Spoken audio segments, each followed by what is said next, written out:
પણ હું એટલું કહું છું કે દીકરા કોઈથી બાપ ન થાય, બાપ બાપ જ હોય છે. શું કામ મહેનત કરો છો યાર?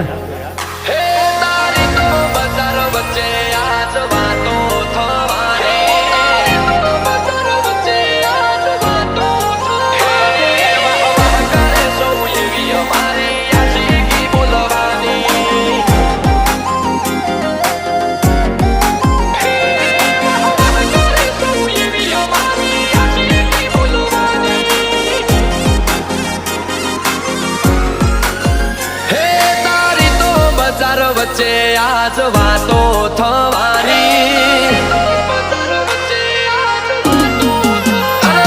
તારી તો બજાર વચ્ચે આજ વાતો થવાની. રાજ્ય મારું છે એટલે પબ્લિક ફોલો